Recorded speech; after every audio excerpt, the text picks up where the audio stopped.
Good everyone, today I'll be going through a wrap up of the trade period so far ahead of the final day of the trade period. It's going to be a massive day.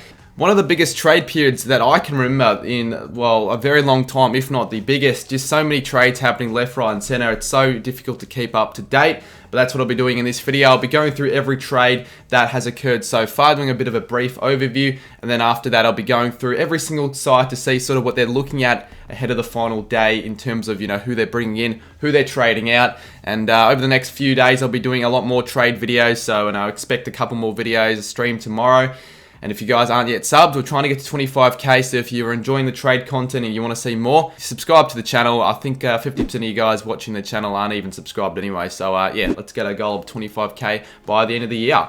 So we start off with the first signing. This was actually not during the trade period. This was during the free agency period. We had Carl Amon signing to the Power. I mean, this was expected from, you know, well beyond the start of this free agency period. The Power got pick 27 as compensation. I think Carl Amon's quite an underrated play. He's going to provide quite a bit to the Hawks in my opinion. Then the first trade of the proper trade period, we saw Bobby Hill get to the Pies in a bit of a steal. And yeah, I definitely think the Pies got on top on this deal. He definitely has massive upside.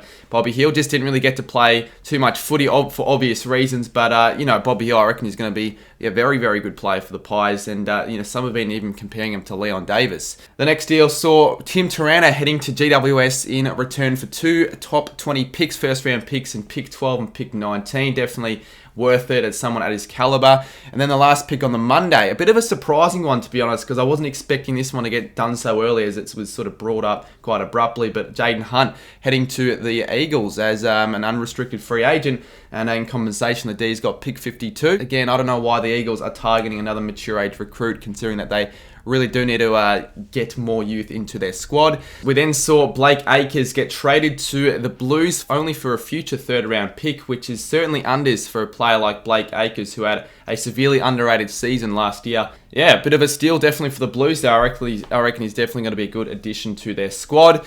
Dan McStay then went to the Pies in exchange for a second round pick, which was pick 35. The Pies have always been searching for a key forward stock. They've finally gotten here, not having to give up too much. Obviously the Lions can use pick 35 to help secure Dunkley and Ashcroft, which we'll touch on further on in this video. Then we saw Liam Jones head to the Western Bulldogs for pick 49, so essentially for nothing. Obviously at the end of 2021 he was forced to be let go under the regulations for not taking the vaccine, but he's been picked up. I'm not too sure why the Blues didn't add him back to their list themselves, but regardless, he's at the Dogs, and yeah, that'll definitely help for the Dogs' defensive stocks. The next deal in which we saw was St Kilda signing ZAINE CORDY as an unrestricted free agent. So essentially the Saints got ZAINE CORDY for free. Not really a trade in which, as a Saints fan, I wanted to see. I feel like if there's any position on the ground that we're sort of best at, I feel like it's our defense, and, you know, an average defender that's probably not going to fit into our best 22.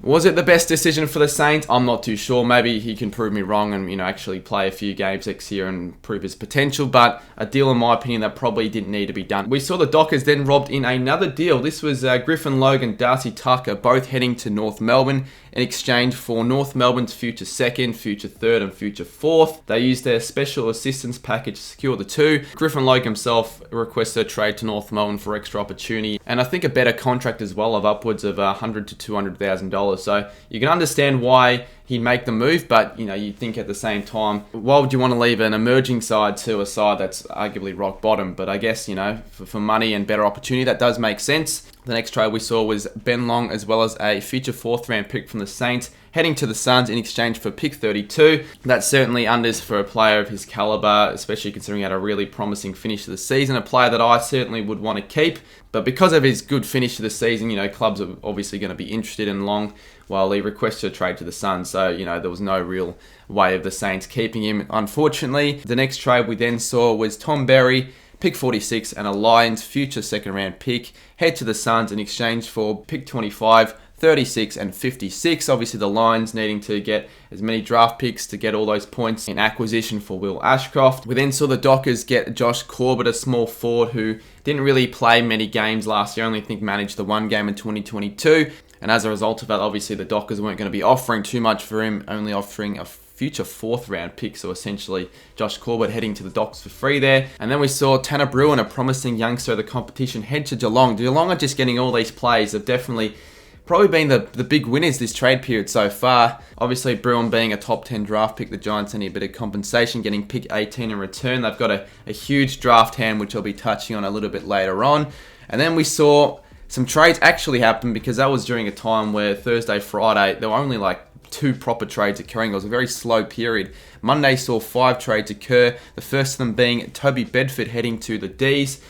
One of the few players actually to request a trade to the Giants, because, you know, all the Giants players seem to be wanting out. I feel like after, you know, a bit of poor form, wanting to, you know, head to the Giants, a bit of a fresh start makes a bit of sense. And a massive trade, we saw Luke Jackson head to the Dockers, a deal that we all expected to occur. I mean, there were talks with him going to West Coast, but we all knew it was always going to be the Dockers, the team that he grew up supporting, and he's going to be heading to the Dockers for 7 years for $900,000 a year. The Dockers get Jackson, pick 44 and pick 67, and because of the quality of player Luke Jackson is, the D's in return get pick 13, a future first and a future second round pick. We then saw Will Setterfield get picked up via the Bombers as well as pick 68, and in return the Blues got a future 4th round pick. This was a bit of an abrupt change. I did see that Setterfield was possibly wanting a move elsewhere, but yeah, I guess this is one of those trades that you don't really expect occurring until it just happens, doesn't it? We then saw another pretty major trade occur, which was Isaac Rankin heading to the Crows. I was expecting this trade to occur earlier on during the trade period, but instead it did occur a little bit later on. But of course it was always going to happen, and yeah, the Crows get Isaac Rankin, pick 46 and a future 4th round pick, and the Suns, well, they get pick 5, a future 3rd and a future 4th round pick. I reckon Rankin's certainly worth that, to be honest. He's got one of the biggest upsides of any player in the comp, very exciting player, so yeah, good get for the Crows, to be honest. You know, heading back to South Australia, Isaac Rankin. And then to complete Monday, we saw one of the biggest trades, not only of this trade period, but of AFL history, to be honest, a 4-way mega deal, which saw the Powers secure Jason Horne-Francis, Junior Rioli, a future 2nd rounder and a future 3rd rounder. North Melbourne, they get pick 2, 3, 40, 43 and Port Adelaide's future 1st rounder. GWS, well, they end up getting pick 1, 53 and 57, and West Coast, who originally had pick 2, well, they decide to trade down a little bit to get pick 8 and pick 12, as well as Port Adelaide's future 2nd round pick and Port Adelaide's future 3rd round pick. So a lot to unpack, honestly. Like, massive trade. Horne-Francis, obviously a 1st round draft pick, being at North for the 1 season and already requesting a trade out. That just highlights the position North Melbourne are in, that the fact that no one really wants to play for them. And to be honest, looking at this, I think the Power certainly won this deal. West Coast, a bit of an interesting one, trading down. Why wouldn't they want to keep pick 2? But I've heard that the draft class isn't as top heavy, so I guess instead of West Coast getting 1 possible star, they're going to get 2 very good plays, you would think, from pick 8 and pick 12. And then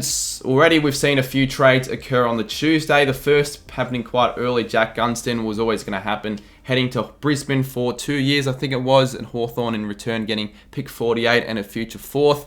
Going to be a good acquisition, honestly, for the Lions. I think the Lions could be a pretty decent side. They're going to get Dunkley, Gunston, obviously Ashcroft. Yeah, but Gunston, he's probably going to kick 40 to 50 goals for them. He's still got a lot of footy left in him. He's still, yeah, a very good player. Obviously, another massive trade. We saw BRODIE GRUNDY. This is always going to happen, but eventually it did. And I think Collingwood got the rough end of the stick here in this trade. They only received pick 27 as compensation for Grundy, and as a player of his caliber, I feel like he's possibly worth more than that. But obviously with Grundy, he was always going to go out with a mismanagement of his contract, as well as, I think, relationship problems at the Pies. Yeah, it was always destined to head elsewhere, and he ended up at Melbourne. And the next one's a little bit annoying if you're not a Geelong fan, to be honest. The Cats get Jack Bowes as well as pick 7 from the Gold Coast Suns, and obviously this is part of their salary dump. Jack Bowes still had a lot of money to be paid off on his contract. I don't know, I think $800K for 2 years, or whatever it was. Obviously the Suns, they needed money, so they had to get rid of him, but obviously no clubs are going to pay for his salary alone, so they had to offer something else to give more of an incentive. And pick 7 is what they decide to offload to only get a future 3rd round pick in compensation. It's just stupid. What a steal for the Cats. It's, I don't know. Yeah, I don't understand. Especially a team like Geelong who just won the premiership. I think the Cats already have another 1st round draft pick up their sleeve. So they're going to get Jack Bowes, pick 7, Tanner Bruin, possibly Ollie Henry. It's all going their way for the Cats. And we then saw Collingwood getting Billy Frampton. This was a trade that was always expected to occur and eventually did. And in compensation, the Crows got Magpies' future third-round pick. The final official trade today, we saw Jacob Hopper join his teammate at the Tigers. As well as Hopper, the Tigers will receive pick 53 and pick 63, whilst the Giants receive pick 31 and a future first-round pick from the Tigers. So those were all the trades that have occurred up until the end of Tuesday. I'm pretty sure, as of filming this, it's closed, so no more trades can be made until tomorrow, and it's going to be a huge day, deadline day. So what we're going to be doing now is we're going to be going through all the teams and looking at every possible deal that might occur, doing a few predictions, seeing what's on the cards. Now we start with the Crows, and I personally don't think that they're going to be seeing a lot more action now in this trade period, especially considering they did secure their man in Isaac Rankin. The only real slight possibility is possibly Matt Crouch. He's attracted interest from other clubs, but it's looking quite unlikely. Now for Brisbane, there's still a lot to be discussed for the Lions. Obviously, Josh Dunkley, there's still been very little progress made in securing in the Dogs. Well, they've asked for 2 first-rounders. However, their best pick right now is sat at 21. So, unfortunately for Brisbane, though, that's not enough to satisfy the Dogs, and fair enough. They're saying that there's a chance that this deal might not get done, and in fact, Dunkley might have to enter the market again through the pre-season draft. And if that happens, there's a chance that possibly other clubs could pick him up. But I still doubt that'll happen. There's a very, very good chance it'll most likely happen tomorrow. And also quickly, with the Lions bringing in Dunkley and Ashcroft this offseason, there's a small chance that Reece Matheson could be on his way out as he is currently exploring his options.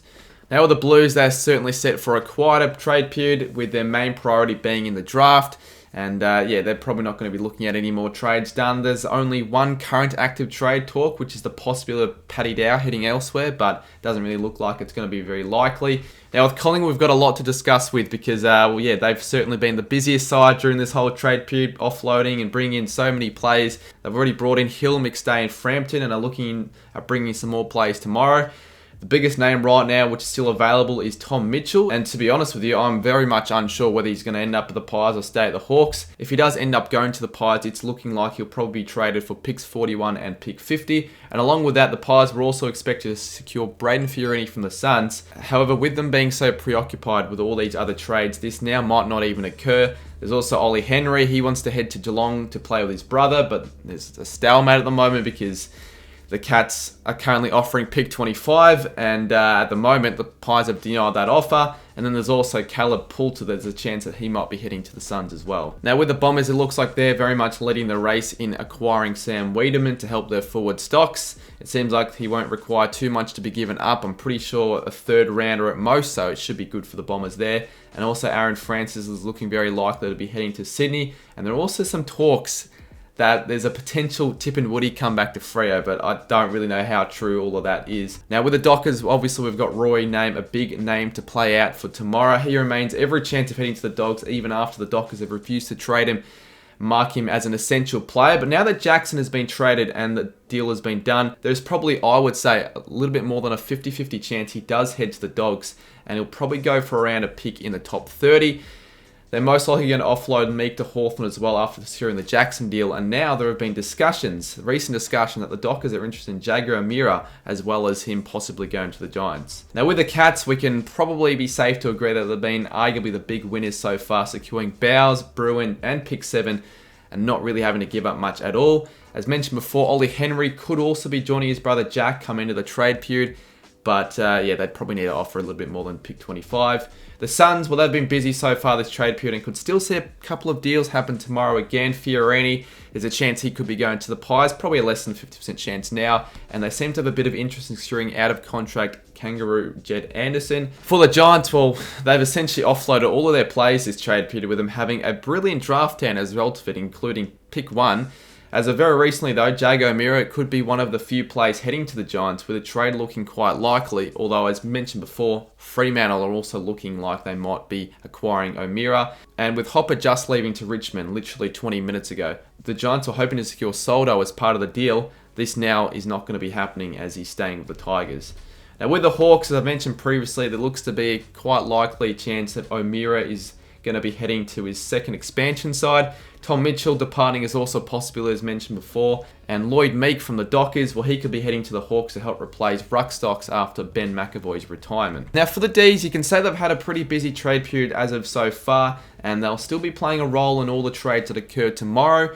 As I said before, Wiedemann looks like he's quite possibly heading to the Bombers. And as of today, the D's have now expressed interest in Josh Schache, out of form Josh Schache from the Bulldogs. North Melbourne, well, they've looked to stop in terms of acquiring trades, especially after yesterday's mega deal. They were linked with St Kilda's Hunter Clark, but at this rate the deal looks quite unlikely. And as well as North, Port Adelaide also look to be not doing too much more this trade period. There's a chance they might be targeting Asava Ratugolea. However, for this to occur, they might have to give up a player themselves. For Richmond, well, they've just locked in Jacob Hopper as mentioned previously. And they're also lucky enough to be able to keep Ivan Soldo at the club. So it looks like also for the Tigers, they're probably not going to be looking at any more plays for tomorrow. And same with the Saints. The Saints have been frustrating for myself that they're very slow movies this trade period. No real club seeking interest in the Saints, and why would they?